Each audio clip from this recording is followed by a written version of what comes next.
एक बड़ी सी मुर्गी ने एक बड़े से टोकरे में बहुत सी घास फूस इकट्ठी की और इस नरम नरम घास पर बहुत से सफेद सफेद अंडे दिए और बस दिन रात उन्होंने बैठना शुरू कर दिया। एक हफ्ता गुजरा, 2 हफ्ते गुजरे, 3 हफ्ते गुजरे। 21वीं दिन जाकर अंडे खटखट टूटना शुरू हुए और हर अंडे में से एक एक नन्हा मन्ना बच्चा निकला। उनके छोटे छोटे पर कैसे नरम थे और कैसे गरम। हर बच्चा रोई का गाला मालूम होता था। माँ भी कितनी खुश होगी, लेकिन फिर भी उसे जरा सी फिक्र बाकी थी। अंडा रह गया था जिसमें से अभी तक कुछ ना निकला था। बेचारी माँ उसे अपने परों से गर्मी पहुंचा रही थी और अल्लाह ताला से दुआएं मांग रही थी कि इसमें से भी ऐसा ही प्यारा बच्चा निकले जैसे और अंडों से निकले हैं। इस फिक्र में दुआएं मांगते मांगते 2 दिन गुजर गए कि 24वीं दिन सुबह तड़के अंडे के अंदर से किसी ने खटखट करके उसे तोड़ दिया। अंडा जो टूटा तो एक नन्हा सा बच्चा निकला। ये बच्चा भी निराला था, ऐसा काला जैसे काजल, या जैसे काला कवा होता है, या जैसे रात का अंधेरा। और उस पर तरह यह कि इस बच्चे का एक ही बाजू था, एक ही टांग थी और एक ही नन्ही सी आंख। जो इस आधे लंडोरे को देखता तो उसे हंसी आ जाती। उस पर लुत्फ ये कि ये मियाँ लंडोरे थे भी बला के शरीर। उन्हें जो सूझती निराली ही सूझती। एक दिन ये निराला बच्चा अपनी माँ के पास गया और कहने लगा, मैं घर में नहीं रहूंगा, मैं तो जाकर बादशाह का महल देखूंगा और बादशाह से मिलूंगा। अरे मेरे प्यारे, मेरे नन्हे लंगड़ो, कैसी बातें करता है, मुझे इन बातों से डर लगता है। छोटे बच्चों को चाहिए कि चैन से घर पर रहें और माँ के परों में खूब गरम गरम रात काटें। लेकिन मियाँ लंगड़े ने एक ना सुनी। सर हिलाया, अपना एक बाजू फड़फड़ाया, अपनी काली आंख इधर उधर चलाई, कहते हुए एक टांग पर लंगड़ाते हुए घर से निकल गए। चिप चिप, खुदा हाफिज।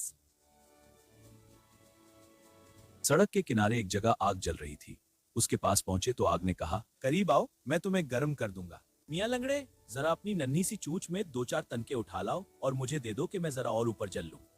मगर मियाँ लंगड़े ने एक ना सुनी। सर हिलाया, बाजू फड़फड़ाया और बोले, नहीं, हमें खुद जल्दी है, हम बादशाह से मिलने जा रहे हैं और आगे चल दिए। आगे बढ़े तो एक बड़ी सी झाड़ी मिली। हवा का दामन उसमें फंसा हुआ था। हवा ने कहा, आगे बढ़े तो एक बड़ी सी झाड़ी मिली। हवा का दामन उसमें फंसा हुआ था।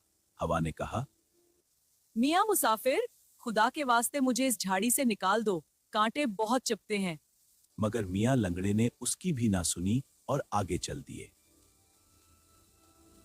कुछ दूर चले तो एक छोटा सा चश्मा मिला। उसका पानी रास्ते के किनारे बह रहा था। चश्मे ने कहा, मियाँ लंगड़े, मेरे रास्ते में जो कंकर पड़े हैं उन्हें हटा दो ताकि मैं आराम से बह सकूं। नहीं, हमें जल्दी है, हम बादशाह से मिलने जा रहे हैं। और आगे बढ़ गए। आखिर वो बादशाह के महल में पहुंच गए।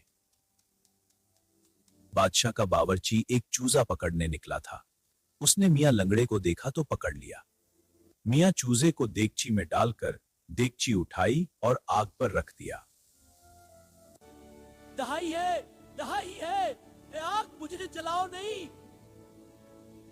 जब मुझे जरूरत थी तो तुम जल्दी में थे, अब मैं भी जल्दी में हूं। कुछ देर बाद बावर्ची आया। उसने देखा कि चूजा कोयले की तरह काला हो चुका है। उसने उसे निकालकर बाहर फेंक दिया और कहा कि दूसरा लाओ। चूजा नाली के पास गया और पानी से बोला, मुझे ठंडा कर दो, मैं जल गया हूं। नहीं, जब मुझे तुम्हारी जरूरत थी तो तुम जल्दी में थे, अब मैं भी जल्दी में हूं। फिर हवा आई और उसे उड़ा ले गई। चूजा हवा से इल्तिजा करता रहा मगर हवा ने उसे मीनार की चोटी पर जा टिकाया और वो वहीं लटक गए। अब जब हवा चलती है तो वो मीनार पर मुड़कर लोगों को हवा का रुख बताते हैं। और मुर्गी जब अपने बच्चों को देखती है तो आह भरकर इस लंगड़े चूजे का किस्सा सुनाती है, जो अपनी शरारत और जल्दबाजी की वजह से हमेशा के लिए मीनार पर टंग गया। एक बड़ी